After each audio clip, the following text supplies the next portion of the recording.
Hey, ladies and gentlemen, Nigerians out there, I want to lend my voice. I think I support the 200,000 naira minimum wage for civil servants in Nigeria.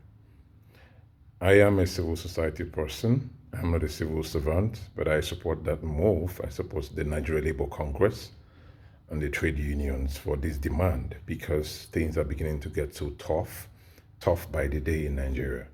Living in Nigeria is so hard, it's like hell. And so we need to increase our ability to be able to make our lives easier and much better.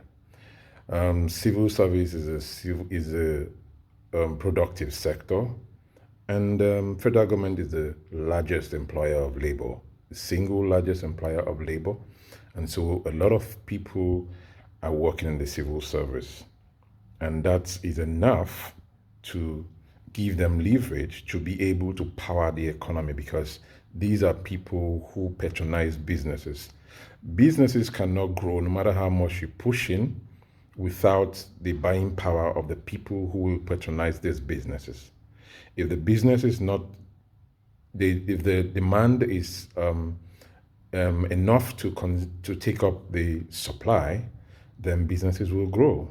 It's not by pushing money into the businesses and there is supply, you have availability of goods, some people cannot buy it. It makes no sense even for the businessman. And so the best way to move our economy forward is to pay civil servants very well so that they can be able to manage, they can be able to fund, be able to buy from people who produce, from manufacturers and sellers and representatives in the various sectors, in the various areas of business, and even in agriculture, in trading and commerce, in every aspect of Nigeria's economy. The civil servants are the people who patronize most businesses, small, medium, large. They are the ones who patronize them, and they need to have the buying power to be able to do this. If they cannot buy, then the economy will still be grounded. There is a lot of money to fund the civil service. The government is, okay, look at the 500 billion that was earmarked, and the 70 billion out of that is going to those who are legislating our affairs. And that is not even because they are paid well already, and the civil servants who labor for them are not being paid very well. And that's a concern. And so we need to put money, there is enough money. If what was, okay, they have removed subsidy, where is the money going to? The civil service should be a sector that is considered. And the civil service is also because civil servants who have been unable to, take care of their families have resulted to a lot of social issues of prostitution, because a lot of parents have left and are no longer in control of their children.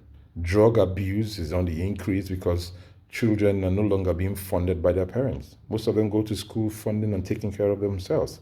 So this has given rise to prostitution and drug abuse in our society. When civil servants are paid well, when you tell your children not to do certain things and you don't have the buying and you don't have money to be able to fund their school, to be able to fund their lifestyle, to be able to control them, the things that they do, be able to advise them properly. That's why children of these days, when you even advise them, they will tell you they don't care because you are not paying their bills. So as parents, first and foremost, you need to have the ability to be able to pay your children's school fees and foot their bills for other needs, their health needs, their other needs. They need to be taken care of. Their welfare need to be taken care of.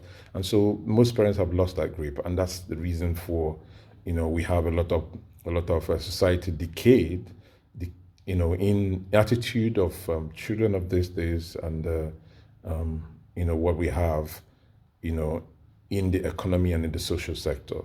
So civil service is very key that they are paid very well. Federal government should look into this and increase the salaries, not even just by doubling it, because how much is doubling it will not even amount to anything at the end of the day, because fuel is on the increase. If fuel is about 600 to 700, that is what you're going to just use three-quarter of that money to do. If you're civil and you have a vehicle, maintaining the vehicles and being able to buy fuel, and then transportation is high. So these are the things. So that money is not even anything. So for us to be able to cushion the effect of the some of the policies of the federal government, this current government, is that we are able to give civil servants enough room for them to be able to, be able to take care of their families. One, to be able to also fund businesses, because when they buy from businesses, businesses will be able to grow.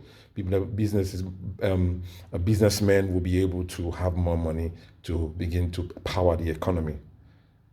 Because when there is buying power, you can be able to produce more and be able to, which is the engine room of the economy. And that can only happen when civil servants have more money in their pockets. That's my take on this. And that's very important that the federal government need to consider this, because that's very important. Putting money in businesses is okay, it's good, but the civil service sector, which is the major sector, the productive sector, needs to be looked at seriously, that they need to be empowered. That's my take on this.